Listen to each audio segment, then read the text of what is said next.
नमस्कार प्रिय विद्यार्थियों। आज से ठीक 2 दिन बाद स्कूल व्याख्याता हिंदी की परीक्षा है। ऐसे में अंतिम समय में आपको क्या करना चाहिए? अंतिम समय में सबसे पहले तो मैं आपको शुभकामनाएं देना चाहूँगा कि पूर्ण आत्मविश्वास के साथ परीक्षा में बैठें और कुछ बातें जो आपके बीच शेयर करूँगा। सबसे पहले ध्यान देना, स्वास्थ्य का ध्यान रखना है। मौसम भी बदल रहा है, ऐसे में कहीं आप वायरल की चपेट में न आ जाएं। 2-3 दिन तक स्वयं का स्वास्थ्य का पूरा ध्यान रखना है। आज 13 अक्टूबर हो गई है, 14 अक्टूबर को आपको परीक्षा केंद्र तक पहुंच बनानी है। मेरा ये मानना है कि परीक्षा से ठीक 1 दिन पहले पहुंचे तो ज़्यादा ठीक है। परीक्षा के दिन जाने से क्या होगा कि बीच में किसी तरह की कोई दिक्कत हो जाए तो आप समय पर परीक्षा के अंदर नहीं पहुंच पाएँ तो वहाँ बड़ी समस्या हो सकती है। तो ऐसे में ज़रूरत है कि आप 14 अक्टूबर की शाम तक जहां आपका परीक्षा केंद्र आया वहां पहुंच जाएं और 15 अक्टूबर को परीक्षा से 1 घंटा पहले आपको परीक्षा हॉल में पहुंचना है। ये 2-3 दिन जो है आपके, 2-3 ही नहीं बल्कि 1-2 दिन समझिए, 13, 14, 15 को तो आपकी परीक्षा है ही। परीक्षा के दिन तक 2-3 दिन तक आपको स्वास्थ्य का ध्यान रखना है। स्वास्थ्य के ध्यान के साथ-साथ आपको आत्मविश्वास बनाए रखना है। कई लोगों के परीक्षा जैसे नज़दीक आती है, फोबिया हो जाता है, डर हो जाता है, पता नहीं क्या होगा, मेरा सही होगा या गलत होगा पेपर। तो सही गलत आप परम सत्ता पर छोड़ दीजिए। आपने जो भी पढ़ रखा है, उसको आप अच्छी तरह से प्रेज़ेंट कर लेंगे, तो आप अच्छी स्थिति में रहेंगे, क्योंकि आपने जी जान से मेहनत की है, मनोयोग से तैयारी की है। लंबे समय से आप पढ़ते आ रहे हैं, अध्ययन करते आ रहे हैं। ऐसी स्थिति में अंतिम जो समय होता है, उसमें आत्मविश्वास, धैर्य बनाए रखना होता है। तो सबसे पहले तो स्वास्थ्य का ध्यान रखना है 2-3 दिन के लिए और उसके बाद में ध्यान देना, समय पर परीक्षा केंद्र तक पहुंचना है और इन दिनों में नया कुछ भी नहीं पढ़ना है, क्योंकि नया पढ़ने से आपका ध्यान भंग होगा। आपने जो पढ़ रखा है उसी पर ध्यान केंद्रित करना है और आपने जो शॉर्ट नोट्स बनाए हैं उनको देखना। परीक्षा से पहले एक बार संपूर्ण पाठ्यक्रम के जो शॉर्ट नोट्स है उनको सरसरी नज़र से ज़रूर देखना, क्योंकि उनसे भी कई सवाल जो है आ जाते हैं। और परीक्षा हॉल में पहुंचने के बाद में ध्यान देना, परीक्षा हॉल में पहुंचने के बाद में पेपर अटेंड कैसे करना इसका भी ध्यान देना, क्योंकि कई बार ये होता है कि 4-5 सवाल हम आते हुए गलत कर देते हैं लापरवाही से, या हम प्रश्न को समझ नहीं पाते हैं, उससे पहले उत्तर दे देते हैं और फिर हमारे पास कुछ भी नहीं रहता है, क्योंकि एक बार ओएमआर शीट में आपने गोला भर दिया, फिर आप कुछ कर नहीं सकते। और पेपर अटेंड कैसे करना इस पर हम बात करेंगे। तो ध्यान देना, मेरा अनुभव जो है वो मैं आपको बताना चाहूँगा। जब भी आपको परीक्षा हॉल पर आप समय पर पहुँचेंगे और जब आपका परीक्षा का समय शुरू हो जाएगा, तो परीक्षा शुरू होते ही, जैसे सामान्य ज्ञान की बात करें तो आपके 1.5 घंटे का पेपर होगा। विषय की बात करें तो बीच में आपका काफ़ी गैप है, 9 से 10:30 और उसके बाद में 2 बजे हिंदी की परीक्षा होगी, 2 से 5। और कई अभ्यर्थियों के परीक्षा केंद्र फर्स्ट पेपर में अलग है और विषय का जो है सेकंड पेपर उसमें अलग-अलग जगह पर है। ऐसी स्थिति में अपनी पहुंच बनाएं कि हमें कैसे समय पर पहुंचना है। तो परीक्षा केंद्र में जब आपको 1.5 घंटे का समय मिलेगा तो स्वाभाविक है वह सवाल भी आपके कम हैं। 75 सवाल अटेंड करने हैं और हिंदी में आपको 150 सवाल अटेंड करने हैं। तो मैं आपको बताना चाहूँगा कि पेपर, अगर आप पेपर अटेंड करें, बहुत टफ पेपर है तो ज़्यादा रिस्क नहीं लेनी है। कई विद्यार्थी कहते हैं कि पेपर टफ का और ईजी का पता कैसे चलेगा, तो वो तो आपने अध्ययन किया है, आपको ही पता करना होगा। परीक्षा हॉल में बाहर आने के बाद सबको ही बता देंगे, लेकिन अंदर आपको ऑब्जर्वेशन करना है, देखना है, समझना है कि पेपर टफ है या इजी है। अगर आपने बहुत अच्छी तरह से तैयारी की है, गहन अध्ययन किया है, तो ध्यान देना आपको पता चल जाएगा शुरू के 2-4 सवाल पढ़ते ही। लेकिन ध्यान ये देना है कि कई बार ऐसा होता है कि पहला, दूसरा, तीसरा सवाल पढ़ा और बहुत टेढ़े सवाल है, समझ में ही नहीं आ रहे, तो ज़रूर नहीं कि सारे सवाल ऐसे हो। तो मेरा ये मानना है कि जैसे आपने सामान्य ज्ञान की बात करें, एक 75 सवाल है, उसमें आपके 75 सवालों में आप पहले राउंड में जो भी प्रश्न पढ़े उनका उत्तर अगर आपको आ रहा है तो सीधा वो प्रश्न अटेंड करें और ओएमआर शीट में सीधा गोला भरें। जैसे आपने पेपर अटेंड करना शुरू किया है, पहला प्रश्न आपको नहीं आ रहा है, दूसरा नहीं आ रहा है, तीसरा प्रश्न ऐसा है जिसके 4 विकल्प है, आपको पूर्ण विश्वास है उनमें से ये विकल्प सही है, तो आप क्या करेंगे, तीसरा प्रश्न आप क्या करेंगे, तीसरा प्रश्न आप अटेंड कीजिए और तीसरा जो प्रश्न है प्रश्न पत्र पर आप निशान लगा दीजिए कि ये मेरे अटेंड हो गया है और उधर तीसरे प्रश्न का जो भी है वो गोला आप भर दीजिए ABCD में जो भी है ओएमआर शीट में, ताकि आपको सेकंड राउंड में आपको वो प्रश्न दोबारा नहीं देखना पड़े। ध्यान देना, प्रश्न अटेंड किया, प्रश्न पत्र में प्रश्न पर टिक लगाया, ओएमआर शीट में गोला भरा, फिर आगे बढ़ना। तो पहले राउंड में हो सकता है आपके 75 में पेपर बहुत टफ है तो 25-30 सही हो, या ठीक मीडियम हो तो आपके 40-50 आप कर सकते हैं, या इससे ऊपर भी जा सकते हैं। एक राउंड आपका 1.5 घंटे में आप आधा घंटा, पौना घंटा, घंटा ले सकते हैं और उसके बाद सेकंड राउंड जो होगा उसमें आपके जो भी प्रश्न अटेंड है उनकी तरफ आपको बिल्कुल ध्यान नहीं देना है।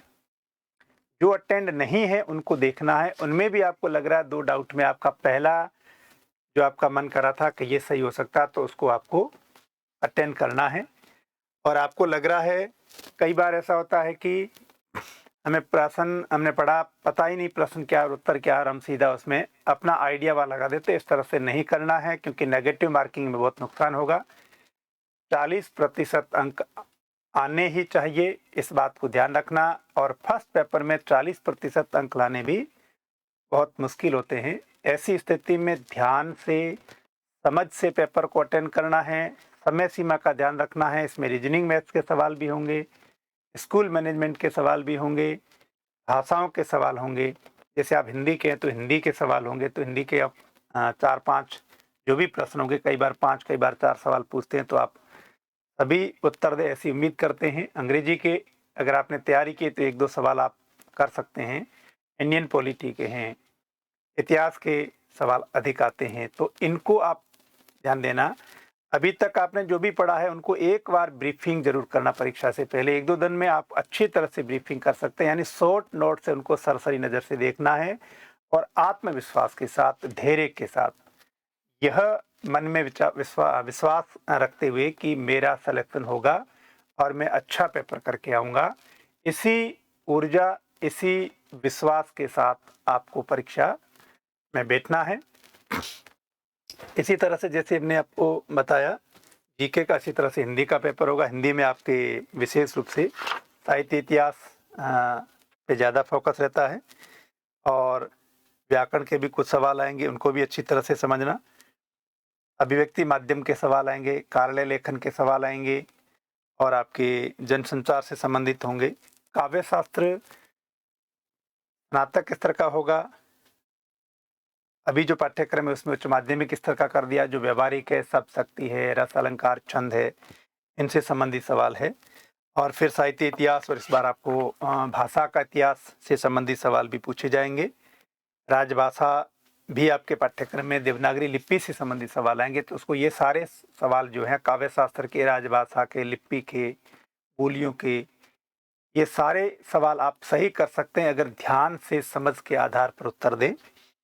स्नातकोत्तर स्तर का जो काव्य शास्त्र है उसमें थोड़ा सा गहरे सवाल आएंगे, सैद्धांतिकी से संबंधित सवाल आएंगे, तो वहाँ भी उसको समझे।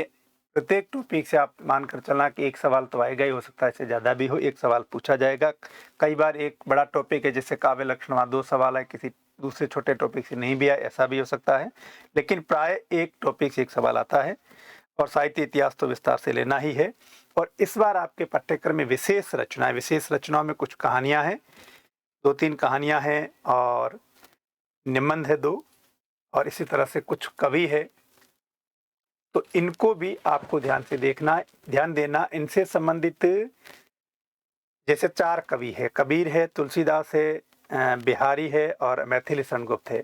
तो इनसे संबंधित स्थूल सवाल भी पूछे जा सकते हैं और सूक्ष्म सवाल यानी इनके अंदर से, काव्यांश के अंदर से भी पूछा जा सकता है। जैसे बालकांड लंबा है, आप नहीं पढ़ पाए हैं तो कोई दिक्कत नहीं, लेकिन आप रामचरितमानस को अच्छी तरह से देखें और बालकांड की जो सामान्य पृष्ठभूमि से संबंधित है वो अच्छी तरह से देख कर जाएं। यानी कि आपको पूछा जाए बालकांड में, आपने अंदर से बड़ा पूछा जाए बालकांड किस छंद में लिखा गया, चौपाई दोहा आप लिख नहीं पाए, तो ठीक नहीं है। ऐसे स्थूल सवाल ही पूछे जा सकते हैं, सूक्ष्म सवाल अंदर से पंक्ति आ सकती है, तो आपको लगे कि ये पंक्ति जो है इसकी होगी, अगर आपने पढ़ा है तो उत्तर देना, नहीं तो ऐसे 1-2 सवाल कोई होते हैं तो उनको अवॉइड करना ज़्यादा ठीक रहेगा। ध्यान देना। रही बात मेरिट की, तो मेरिट के बारे में अभी आपको न तो सोचना है, आपको अभी सिर्फ और सिर्फ अपना ध्यान देना है। कई बार पेपर बहुत टफ आता है और परीक्षार्थी परीक्षा हॉल में घबरा जाते हैं कि मेरे इतने ही सही हो रहे हैं, मुझे बहुत ज़्यादा अटेंड करने चाहिए। तो वो ज़्यादा अटेंड करने के चक्कर में कई सारे प्रश्न गलत कर देते हैं, नेगेटिव मार्किंग हो जाती है। तो जीके का औसत आप अटेंड करना। पेपर जीके का पिछली परीक्षाओं का देखें तो काफ़ी लेवल का आ रहा है।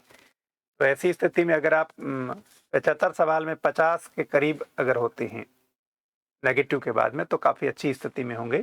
लेकिन पेपर अगर इजी आता है तो ऊपर भी जा सकते हैं, 60-65 तक कई कैंडिडेट करते हैं जिनका जीके बहुत अच्छा है।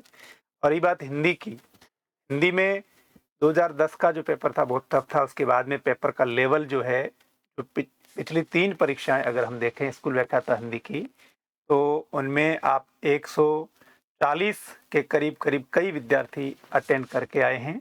अटेंड का मतलब मैं ये नहीं कह रहा हूँ कि आप 150 में 145 140 करने ही हैं, लेकिन अनुमान ये कि इतने अगर करेंगे तो आप जो है, आपसे उम्मीद की जा सकती है कि आप सिलेक्शन के करीब होंगे। तो हिंदी के पेपर को अच्छी तरह से समझना और अच्छी तरह से प्रश्न को अटेंड करना।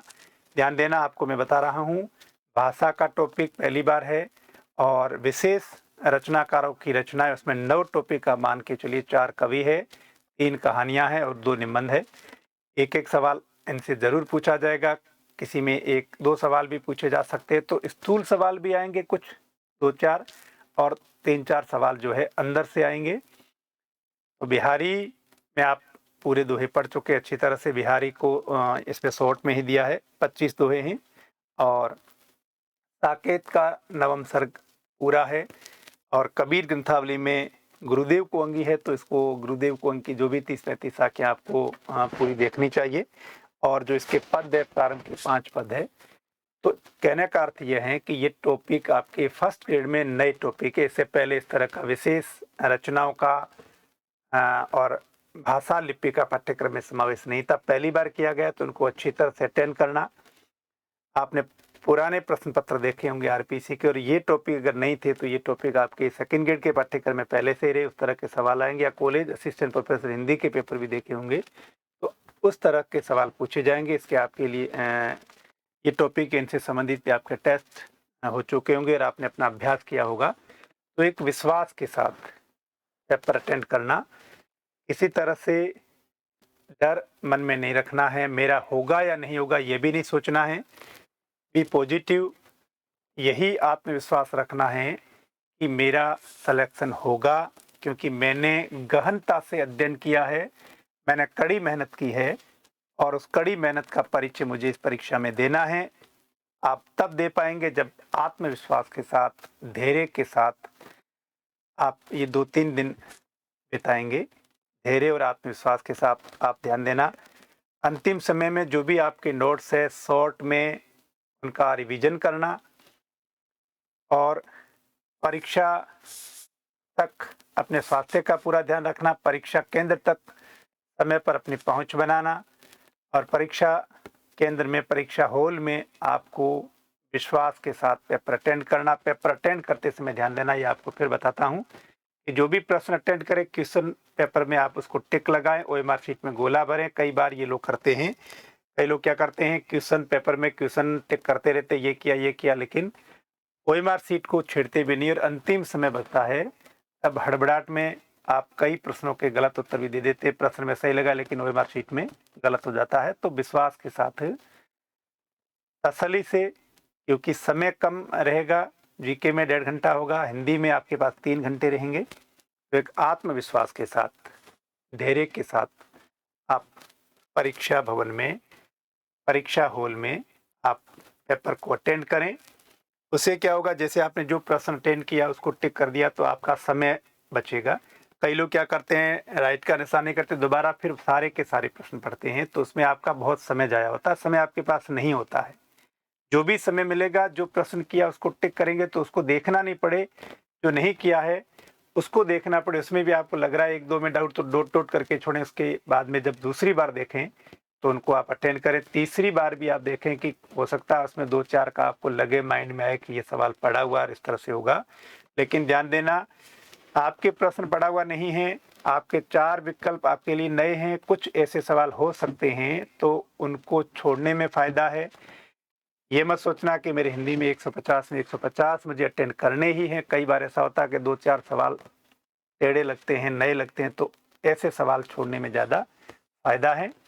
तो पूर्ण आत्मविश्वास के साथ परीक्षा दें। कहा गया है, हथेली से लोग को बचाए रखिए, न जाने कब चिराग जल उठे। आप विश्वास बनाए रखेंगे तो सफलता आपको अवश्य मिलेगी। मैं एक बार पुनः आपको शुभकामनाएं देता हूं। पूर्ण विश्वास के साथ आप परीक्षा देकर आएं और आपको सफलता मिले। धन्यवाद।